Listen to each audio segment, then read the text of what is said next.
l'être humain déteste l'incertitude, et pourtant c'est ce que toutes les organisations vivent aujourd'hui.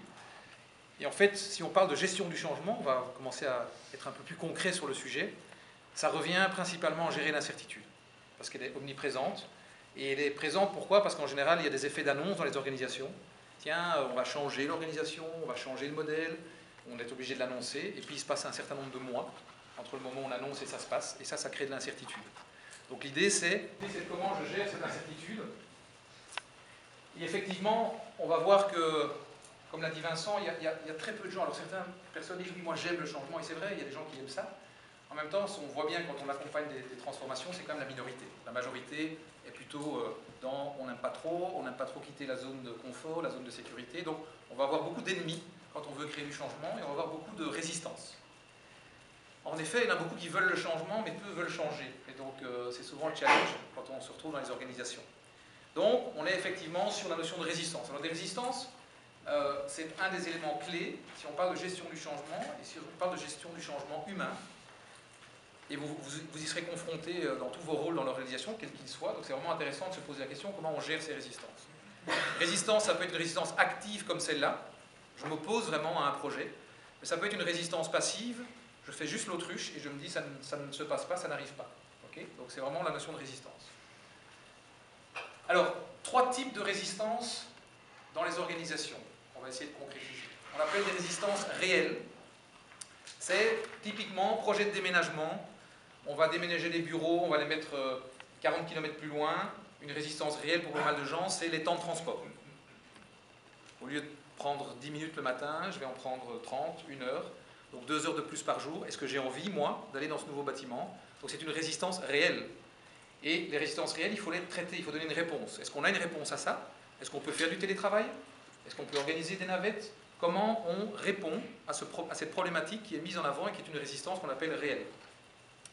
On a des résistances imaginaires. Alors une résistance imaginaire, elle est individuelle et elle est imaginaire. Ça veut dire quoi? Ça veut dire j'imagine qu'on fait ce déménagement pour supprimer des emplois en fait. Mais c'est moi qui me fais mon film. Personne ne m'a dit qu'on allait supprimer des emplois. Moi je me fais le film que c'est pour supprimer des emplois. Donc ça c'est imaginaire. Comment on traite une résistance imaginaire? On n'a pas une réponse à donner, à part répéter que non, on ne va pas supprimer des emplois, mais les gens peuvent continuer à se faire leur film. Mais on répète, on répète. On verra qu'en termes de changement, gestion du changement, une des clés, c'est la répétition des messages. Et les études montrent qu'il faut répéter de 5 à 7 fois le même message pour que ça passe. Nous, tous les grands patrons avec qui on travaille, ils nous disent « J'ai fait ma présentation », comme par exemple aujourd'hui, « J'ai fait ma présentation, le job est fait ». Non, non, non, non, il va falloir le refaire, le refaire et le refaire, communiquer par différents médias, mais faire passer le message régulièrement.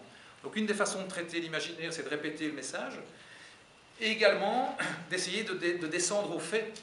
Et la personne qui s'imagine que c'est pour réduire des emplois, de dire, ben en fait, tu dis ça pourquoi, quels sont les éléments qui évoquent, etc. Et d'arriver à des faits où s'il n'y a rien comme fait, on peut traiter la résistance imaginaire et on peut la faire disparaître. Puis on a des résistances symboliques. La résistance symbolique, elle est d'ordre collectif et elle est plutôt liée au statut, à l'ego. Donc c'est typiquement, je reprends mon déménagement, c'était le cas avec un grand client en France qui était à La Défense, je ne sais pas si vous connaissez un peu Paris, mais La Défense c'est l'endroit avec toutes les grandes entreprises, voilà, il y a un certain statut. Et puis ils déménageaient leurs locaux vraiment en périphérie, dans 2 endroits en périphérie, qui sont beaucoup moins sexy, Montrouge et Saint-Quentin. Et donc c'était une banque d'investissement, donc plutôt des profils avec des égos assez développés.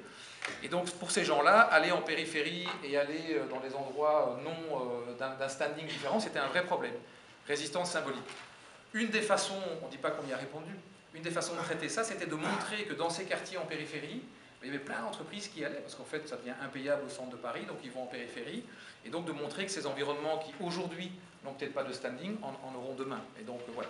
Donc 3 types de résistance quand on essaye de faire du changement, des résistances au niveau humain,